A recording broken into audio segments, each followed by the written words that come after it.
नमस्कार। स्वागत है आप सबका हमारे इस कार्यक्रम में। दोस्तों, खूबसूरत दिखने की ख्वाहिश तो हर किसी के मन में होती है, लेकिन आपकी खूबसूरती में तब और चार चांद लग जाते हैं जब उसके साथ साथ आपके पास मोतियों जैसे दांत हो। बस आज हम आपकी यही ख्वाहिश पूरी करने के लिए आपकी मुलाकात करवाएंगे मशहूर डेंटिस्ट डॉक्टर योगेंद्र वर्मा जी से। सर, आप हमारे दर्शकों को बताइए कि हमारे जीवन में दांतों का क्या महत्व है।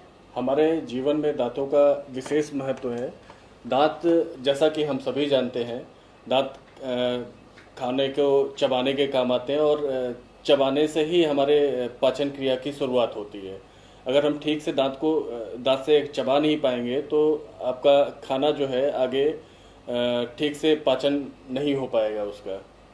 दांतों और मसूड़ों की जो प्रमुख समस्याएं हैं वो कौन कौन सी हैं? दांतों की सबसे प्रमुख समस्या, जैसा कि लोग बताते हैं कि दांतों से खून निकलना, दांतों का पीलापन, दांतों में कीड़ों का लगना, दांतों में दर्द, ये सारी प्रमुख समस्याएं हैं।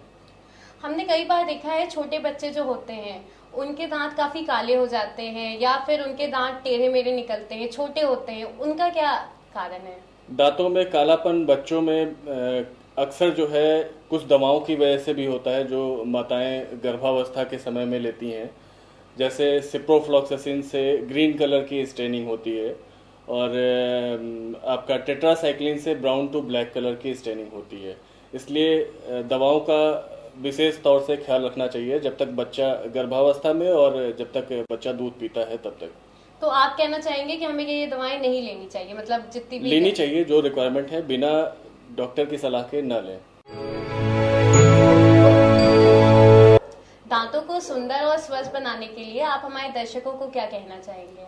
दांतों को सुंदर और स्वस्थ बनाने के लिए खान पान का विशेष महत्व है। आपको फाइब्रस डाइट लेनी चाहिए, मतलब रेशेदार, हाँ, रेशेदार सब्जियां और फल जो है अपने खाने में प्रेफर करनी चाहिए। इसके अलावा दांत आपको दोनों समय ढंग से मंजन करना चाहिए, ढंग से ब्रश करना चाहिए और गुनगुने पानी में नमक डाल करके कभी कभी कुल्ला भी कर लेना चाहिए, ताकि दांत में खाना ना फंसे और ये सब समस्याएं जो दांतों का पीलापन और सड़न होना, ये सारी समस्याएं ना पैदा हों। कई बार देखा गया है कि मुंह से बदबू आती है या मसूड़ों से खून आता है, वो किस वजह से? मुंह से खून आना और मुंह से बदबू होना बेसिकली दांतों की गंदगी की वजह से होता है। तो अगर आप अपने मसूड़ों पे ध्यान रखेंगे और ठीक से सफाई रखेंगे तो ये प्रॉब्लम नहीं आती है। अदरवाइज हर 6 महीने पे एक बार डेंटिस्ट से सलाह जरूर लेनी चाहिए और सफाई का खास ध्यान रखना चाहिए। जो दांतों का पीलापन है वो भी सफाई से जाता है?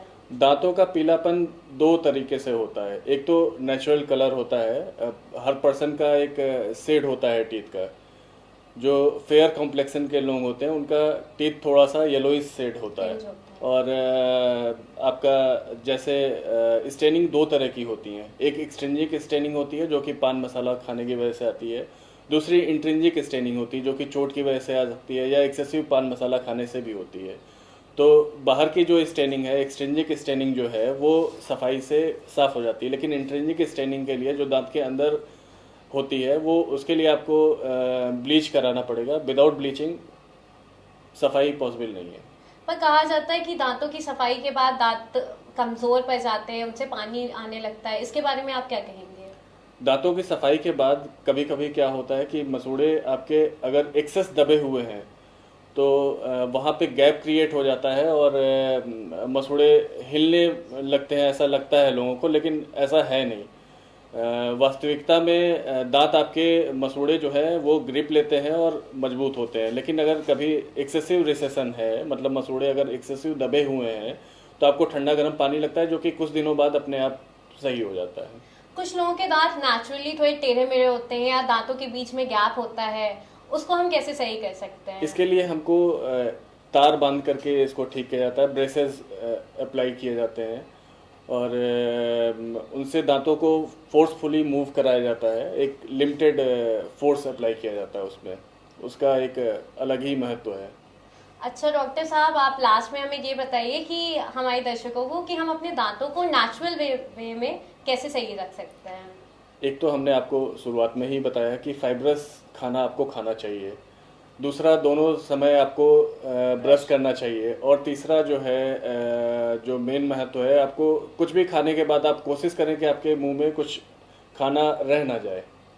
ये था हमारा आज का विषय। हमें उम्मीद है आपने इससे काफी कुछ सीखा होगा।